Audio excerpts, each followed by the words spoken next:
Chapter 6. Mr. Toad. It was a bright morning in the early part of summer. The river had resumed its wonted banks and its accustomed pace, and a hot sun seemed to be pulling everything green and bushy and spiky up out of the earth towards him, as if by strings. The mole and the water rat had been up since dawn, very busy on matters connected with boats and the opening of the boating season, painting and varnishing, mending paddles, repairing cushions, hunting for missing boat hooks, and so on, and were finishing breakfast in their little parlour and eagerly discussing their plans for the day, when a heavy knock sounded at the door. "Bother," said Rat, all over egg. "See who it is, Mole, like a good chap, since you've finished." The Mole went to attend the summons, and the Rat heard him utter a cry of surprise. Then he flung the parlour door open and announced with much importance, "Mr. Badger." This was a wonderful thing indeed, that the Badger should pay a formal call on them, or indeed on anybody. He generally had to be caught if you wanted him badly, as he slipped quietly along a hedgerow of an early morning or a late evening, or else hunted up in his own house in the middle of the wood, which was a serious undertaking.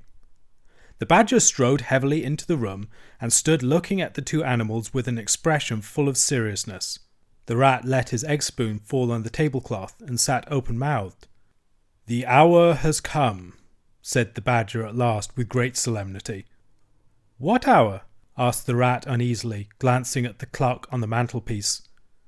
"Whose hour, you should rather say," replied the Badger. "Why, Toad's hour, the hour of Toad. I said I would take him in hand as soon as the winter was well over, and I'm going to take him in hand today." "Toad's hour, of course," cried the Mole delightedly. "Hooray, I remember now. We'll teach him to be a sensible Toad." "This very morning," continued the Badger, taking an armchair, "as I learnt last night from a trustworthy source, another new and exceptionally powerful motor car will arrive at Toad Hall on approval or return. At this very moment, perhaps, Toad is busy arraying himself in those singularly hideous habiliments so dear to him, which transform him from a comparatively good-looking Toad into an object which throws any decent-minded animal that comes across it into a violent fit. We must be up and doing, ere it is too late. You two animals will accompany me instantly to Toad Hall, and the work of rescue shall be accomplished." "Right you are," cried the Toad, starting up. "We'll rescue the poor unhappy animal. We'll convert him. He'll be the most converted Toad that ever was before we've done with him." They set off up the road on their mission of mercy, Badger leading the way. Animals, when in company, walk in a proper and sensible manner, in single file, instead of sprawling all across the road and being of no use or support to each other in case of sudden trouble or danger. They reached the carriage drive of Toad Hall to find, as the Badger had anticipated, a shiny new motor car, of great size, painted a bright red, Toad's favourite colour, standing in front of the house. As they neared the door, it was flung open, and Mr. Toad, arrayed in goggles, cap, gaiters, and enormous overcoat, came swaggering down the steps, drawing on his gauntleted gloves. "Hullo! Come on, you fellows!" he cried cheerfully on catching sight of them. "You're just in time to come with me for a jolly—" jolly?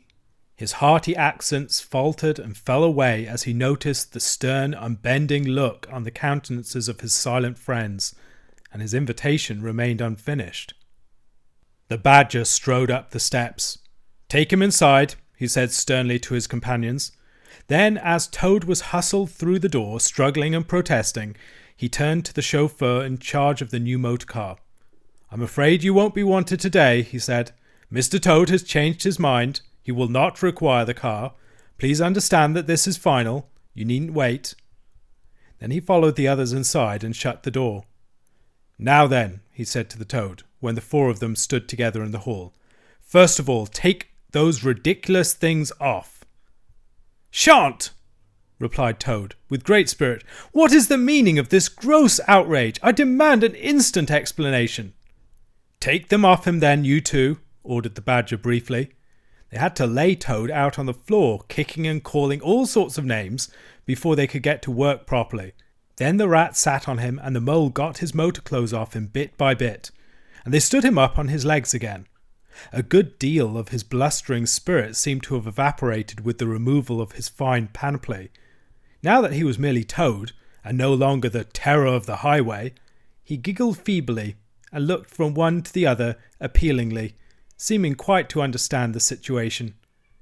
"You knew it must come to this sooner or later, Toad," the Badger explained severely. "You've disregarded all the warnings we've given you. You've gone on squandering the money your father left you, and you're getting us animals a bad name in the district by your furious driving and your smashes and your rows with the police. Independence is all very well, but we animals never allow our friends to make fools of themselves beyond a certain limit, and that limit you've reached. Now, you're a good fellow in many respects, and I don't want to be too hard on you. I'll make one more effort to bring you to reason. You will come with me into the smoking room, and there you will hear some facts about yourself, and we'll see whether you come out of that room the same Toad that you went in." He took Toad firmly by the arm, led him into the smoking room, and closed the door behind them. "That's no good," said the Rat contemptuously. "Talking to Toad will never cure him. He'll say anything." They made themselves comfortable in armchairs and waited patiently. Through the closed door they could just hear the long, continuous drone of the Badger's voice, rising and falling in waves of oratory, and presently they noticed that the sermon began to be punctuated at intervals by long-drawn sobs, evidently proceeding from the bosom of Toad, who was a soft-hearted and affectionate fellow, very easily converted, for the time being, to any point of view. After some 3/4 of an hour, the door opened, and the Badger reappeared, solemnly leading by the paw a very limp and dejected Toad. His skin hung baggily about him, his legs wobbled, and his cheeks were furrowed by the tears so plentifully called forth by the Badger's moving discourse. "Sit down there, Toad," said the Badger kindly, pointing to a chair. "My friends," he went on, "I am pleased to inform you that Toad has at last seen the error of his ways. He is truly sorry for his misguided conduct in the past, and he has undertaken to give up motor cars entirely and forever. I have his solemn promise to that effect." "That is very good news," said the Mole gravely. "Very good news indeed," observed the Rat dubiously. If only. He was looking very hard at Toad as he said this, and could not help thinking he perceived something vaguely resembling a twinkle in that animal's still sorrowful eye. "There's only one more thing to be done," continued the gratified Badger. "Toad, I want you solemnly to repeat, before your friends here, what you fully admitted to me in the smoking room just now. First, you are sorry for what you've done, and you see the folly of it all." There was a long pause. Toad looked desperately this way and that, while the other animals waited in grave silence. At last he spoke. "No," he said a little sullenly, but stoutly, "I'm not sorry, and it wasn't folly at all. It was simply glorious." "What?" cried the Badger, greatly scandalized. "You backsliding animal! Didn't you tell me just now in there?" "Oh, yes, in there," said the Toad impatiently. "I'd have said anything in there. You're so eloquent, dear Badger, and so moving and so convincing, and you put all your points so frightfully well. You can do what you like with me in there, and you know it. But I've been searching my mind since and going over things in it, and I find that I'm not a bit sorry or repentant really, so it's no earthly good saying I am now, is it?" "Then you don't promise," said the Badger, "never to touch a motor car again?" "Certainly not," replied Toad emphatically. "On the contrary, I faithfully promise that the very first motor car I see, poop poop, off I go in it." "Told you so, didn't I?" observed the Rat to the Mole. "Very well then," said the Badger firmly, rising to his feet. "Since you won't yield to persuasion, we'll try what force can do. I feared it would come to this all along. You've often asked us three to come over and stay with you, Toad, in this handsome house of yours. Well, now we're going to. When we've converted you to a proper point of view, we may quit, but not before. Take him upstairs, you two, and lock him up in his bedroom, while we arrange matters between ourselves." "It's for your own good, Toady, you know," said the Rat kindly, as Toad, kicking and struggling, was hauled up the stairs by his two faithful friends. Think what fun we shall all have together, just as we used to, when you've quite got over this painful attack of yours." "We'll take great care of everything for you till you're well, Toad," said the Mole, "and we'll see your money isn't wasted as it has been." "No more of those regrettable incidents with the police, Toad," said the Rat, as they thrust him into his bedroom. "And no more weeks in hospital, being ordered about by female nurses, Toad," added the Mole, turning the key on him. They descended the stair, Toad shouting abuse at them through the keyhole, and the three friends then met in conference on the situation. "It's going to be a tedious business," said the Badger, sighing. "I've never seen Toad so determined. However, we will see it out. He must never be left an instant unguarded. We shall have to take it in turns to be with him till the poison has worked itself out of his system." They arranged watches accordingly. Each animal took it in turns to sleep in Toad's room at night, and they divided the day up between them. At first, Toad was undoubtedly very trying to his careful guardians. When his violent paroxysms possessed him, he would arrange bedroom chairs in rude resemblance of a motor car, and would crouch on the foremost of them, bent forward and staring fixedly ahead, making uncouth and ghastly noises, till the climax was reached when, turning a complete somersault, he would lie prostrate amidst the ruins of the chairs, apparently completely satisfied for the moment. As time passed, however, these painful seizures grew gradually less frequent, and his friends strove to divert his mind into fresh channels. But his interest in other matters did not seem to revive, and he grew apparently languid and depressed.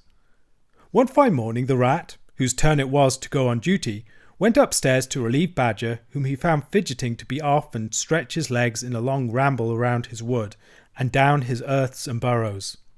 "Toad's still in bed," he told the Rat, outside the door.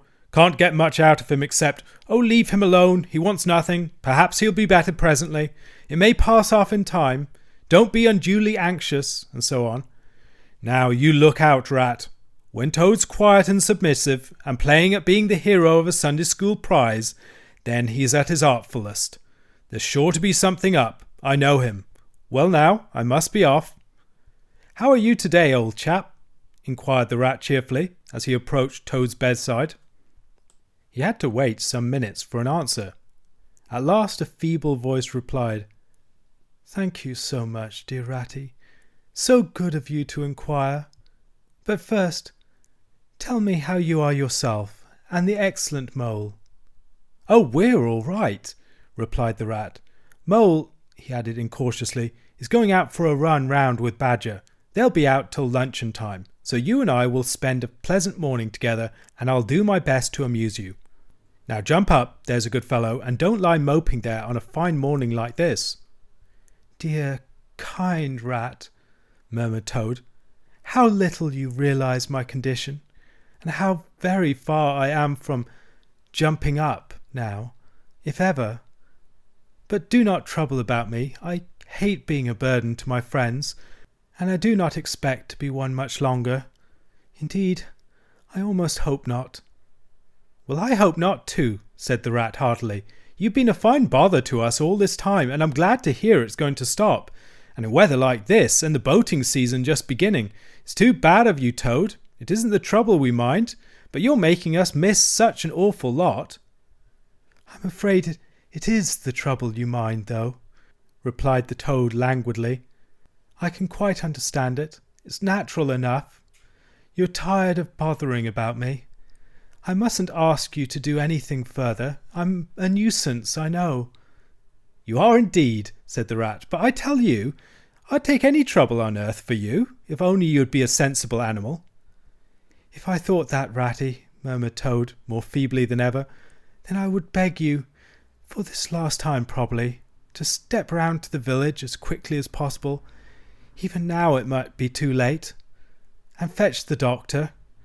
But don't you bother, it's only a little trouble, and perhaps we may as well let things take their course."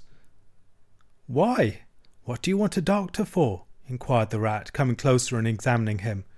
He certainly lay very still and flat, and his voice was weaker, and his manner much changed. "Surely you have noticed of late," murmured Toad. "But no, why should you? Noticing things is only a trouble. Tomorrow, indeed, you may be saying to yourself, 'Oh, if only I had noticed sooner. If only I had done something.' But no, it's a trouble. Never mind. Forget that I asked." "Look here, old man," said the rat, beginning to get rather alarmed. "Of course I'll fetch a doctor to you, if you really think you want him. But you can hardly be bad enough for that yet. Let's talk about something else." "I fear, dear friend," said Toad with a sad smile, "that talk can do little in a case like this, or doctors either, for that matter. Still, one must grasp at the slightest straw. And, by the way, while you're about it, I hate to give you additional trouble, but I happen to remember that you will pass the door. Would you mind at the same time asking the lawyer to step up? It would be a convenience to me, and there are moments, perhaps I should say there is a moment, when one must face disagreeable tasks, at whatever cost to exhausted nature." "A lawyer? Oh, he must be really bad," the affrighted rat said to himself as he hurried from the room, not forgetting, however, to lock the door carefully behind him. Outside he stopped to consider. The other two were far away, and he had no one to consult. "It's best to be on the safe side," he said on reflection. "I've known Toad fancy himself frightfully bad before, without the slightest reason, but I've never heard him ask for a lawyer. If there's nothing really the matter, the doctor will tell him he's an old ass and cheer him up, and that will be something gained. I'd better humour him and go. It won't take very long." So he ran off to the village on his errand of mercy. The Toad, who had hopped lightly out of bed as soon as he had heard the key turned in the lock, watched him eagerly from the window till he disappeared down the carriage drive. Then, laughing heartily, he dressed as quickly as possible in the smartest suit he could lay hands on at the moment, filled his pockets with cash which he took from a small drawer in the dressing table, and next, knotting the sheets from his bed together and tying one end of the improvised rope round the central mullion of the handsome Tudor window which formed such a feature of his bedroom, he scrambled out, slid lightly to the ground, and taking the opposite direction to the rat, marched off light-heartedly, whistling a merry tune. It was a gloomy luncheon for Rat when the Badger and the Mole at length returned, and he had to face them at table with his pitiful and unconvincing story.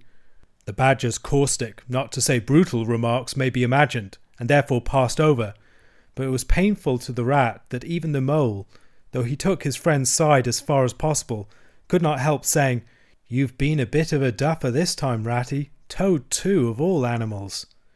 "He did it awfully well," said the crestfallen Rat.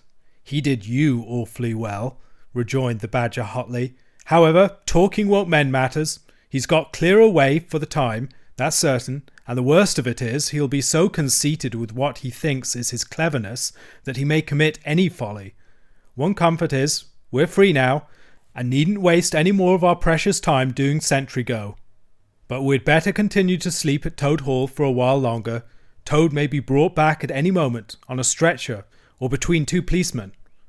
So spoke the Badger, not knowing what the future held in store, or how much water, and of how turbid a character was to run under bridges before Toad should sit at ease again in his ancestral hall. Meanwhile, Toad, gay and irresponsible, was walking briskly along the high road some miles from home. At first he had taken bypaths and crossed many fields, and changed his course several times, in case of pursuit, but now, feeling by this time safe from recapture, and the sun smiling brightly on him, and all nature joining in a chorus of approval to the song of self-praise that his own heart was singing to him, he almost danced along the road in his satisfaction and conceit. "Smart piece of work that," he remarked to himself, chuckling. "Brain against brute force, and brain came out on the top, as it's bound to do, poor old Ratty. My, won't he catch it when the Badger gets back? A worthy fellow, Ratty, with many good qualities, but very little intelligence, and absolutely no education. I must take him in hand some day, and see if I can make something of him." Filled full of conceited thoughts such as these, he strode along, his head in the air, till he reached a little town, where the sign of the Red Lion, swinging across the road halfway down the main street, reminded him that he had not breakfasted that day, and that he was exceedingly hungry after his long walk. He marched into the inn, ordered the best luncheon that could be provided at so short a notice, and sat down to eat it in the coffee room. He was about halfway through his meal when an only too familiar sound approaching down the street made him start and fall a-trembling all over. The poop-poop drew nearer and nearer. The car could be heard to turn into the inn-yard and come to a stop, and Toad had to hold on to the leg of the table to conceal his overmastering emotion. Presently the party entered the coffee room, hungry, talkative and gay, voluble on their experiences of the morning and the merits of the chariot that had brought them along so well. Toad listened eagerly, all ears for a time. At last he could stand it no longer. He slipped out of the room quietly, paid his bill at the bar, and as soon as he got outside sauntered round quietly to the inn-yard. "There cannot be any harm," he said to himself, "in my only just looking at it." The car stood in the middle of the yard, quite unattended, the stable helps and other hangers-on being all at their dinner.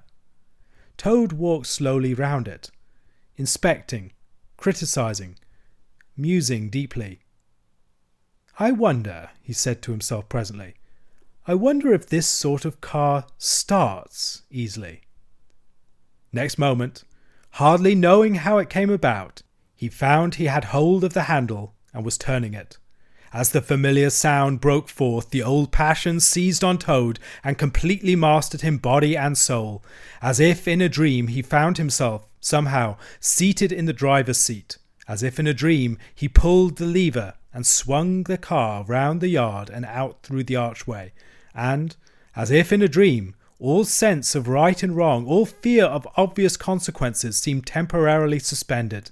He increased his pace, and as the car devoured the street and leapt forth on the high road through the open country, he was only conscious that he was Toad once more, Toad at his best and highest, Toad the terror, the traffic queller, the lord of the lone trail, before whom all must give way or be smitten into nothingness and everlasting night.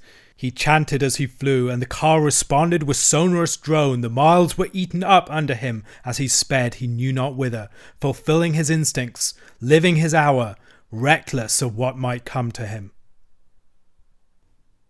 "To my mind," observed the chairman of the bench of magistrates cheerfully, "the only difficulty that presents itself in this otherwise very clear case is how we can possibly make it sufficiently hot for the incorrigible rogue and hardened ruffian whom we see cowering in the dock before us. Let me see, he has been found guilty on the clearest evidence, first, of stealing a valuable motor car, secondly, of driving to the public danger, and thirdly, of gross impertinence to the rural police. Mr. Clerk, will you tell us, please, what is the very stiffest penalty we can impose for each of these offences? Without, of course, giving the prisoner the benefit of any doubt, because there isn't any." The clerk scratched his nose with his pen. "Some people would consider," he observed, "that stealing the motor car was the worst offence, and so it is. But cheeking the police undoubtedly carries the severest penalty, and so it ought. Supposing you were to say 12 months for the theft, which is mild, and 3 years for the furious driving, which is lenient, and 15 years for the cheek, which was a pretty bad sort of cheek, judging by what we've heard from the witness box, even if you only believe 1/10 part of what you heard, and I never believe more myself, those figures, if added together correctly, tot up to 19 years. "First rate," said the chairman. "So you had better make it around 20 years, and be on the safe side," concluded the clerk. "An excellent suggestion," said the chairman approvingly. "Prisoner, pull yourself together and try and stand up straight. It's going to be 20 years for you this time. And mind, if you appear before us again, upon any charge whatever, we shall have to deal with you very seriously." Then the brutal minions of the law fell upon the hapless Toad, loaded him with chains, and dragged him from the courthouse, shrieking, praying, protesting, across the marketplace where the playful populace, always as severe upon detective crime as they are sympathetic and helpful when one is merely wanted, assailed him with jeers, carrots, and popular catchwords, past hooting schoolchildren, their innocent faces lit up with the pleasure they ever derive from the sight of a gentleman in difficulties, across the hollow-sounding drawbridge, below the spiky portcullis, under the frowning archway of the grim old castle, whose ancient towers soared high overhead, past guardrooms full of grinning soldiery off duty, past sentries who coughed in a horrid sarcastic way, because that is as much as a sentry on his post dare do to show his contempt and abhorrence of crime, up time-worn, winding stairs, past men-at-arms in casquette and corselet of steel, darting threatening looks through their vizards, across courtyards where mastiffs strained at their leash and pawed at the air to get at him, past ancient warders, their halberds leant against the wall, dozing over a pasty and a flagon of brown ale, on, past the rack chamber and the thumbscrew room, past the turning that led to the private scaffold, till they reached the door of the grimmest dungeon that lay in the heart of the innermost keep. There at last they paused, where an ancient jailer sat fingering a bunch of mighty keys. "Odds bodikins," said the sergeant of police, taking off his helmet and wiping his forehead. "Rouse the old loon, and take over from us this vile toad, a criminal of deepest guilt and matchless artfulness and resource. Watch and ward him with all thy skill, and mark thee well, greybeard, should aught untoward befall, thy old head shall answer for his, and a murrain on both of them." The jailer nodded grimly, laying his withered hand on the shoulder of the miserable toad.